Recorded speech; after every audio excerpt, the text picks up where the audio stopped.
Forensic lab అగ్ని ప్రమాదం విషయంలో అనుమానాలను రేకెత్తించే విధంగా బీఆర్ఎస్ నాయకులు మాట్లాడుతుండడం అనేది అవివేకం. అది జరిగిన ప్రమాదం అని చెప్పి అక్కడ వాళ్ళు చెబుతున్నా కూడా అది రేవంత్ రెడ్డి గారికి అంటగట్టడానికి కేటీఆర్ చేస్తున్న ప్రయత్నం చూస్తే నిజంగా ఇంత దిగజారి రాజకీయాలు చేసే పరిస్థితి. ఫోరెన్సిక్ ల్యాబ్ అనేది తెలంగాణ శాఖ అయినా కూడా అది సెంట్రల్ కంట్రోల్లో ఉండే వ్యవస్థ. మీరు చేసిన దరిద్రాలన్నీ కూడా దాంట్లోనే ఉంటాయి.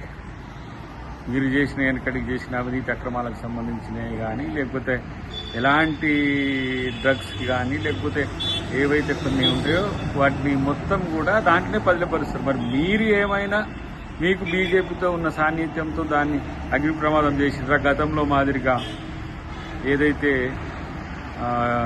వీడియో టేపులు, ఆడియో టేపులు ఇవన్నీ కూడా ఒక స్పెషల్ పరికరాలతో చేసి దగ్ధం చేసి మూసిల బారేసినట్టు, ఇప్పుడు ఈ దగ్ధం కూడా మీరే ప్లాన్ చేసి మళ్ళీ అది రేవంత్ రెడ్డి గారి మీదకి వచ్చేటట్టుగా చేస్తున్నారా ఏంటి అనేది మీరే ముందుగా స్పందిస్తున్నారు.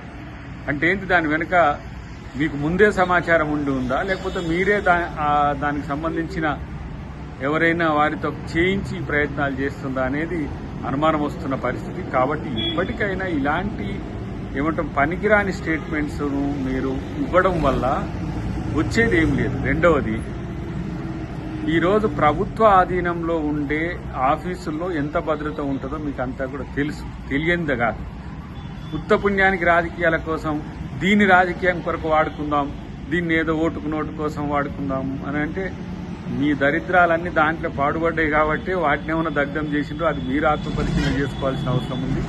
ఆ అవసరం, ఆ అగత్యం రేవంత్ రెడ్డి గారికి రాదు. ఎందుకంటే ఆ విషయంలో దొంగతనం చేసింది బీఆర్ఎస్ ప్రభుత్వం, ఆ విషయంలో దొంగతనం చేసింది మీరు అని తేలుతారనే ఇంతవరకు ఆ కేసు విషయంలో మీకు స్పష్టత లేదు. కాబట్టి దాన్ని మళ్లీ తెర మీదకి తెచ్చి ఈ ఎన్నికల సందర్భంగా ఏదో పొలిటికల్ గెయిన్ చేయాలని చూసినా ఎవరు పట్టించుకోరనే విషయం గమనిస్తే మంచిది.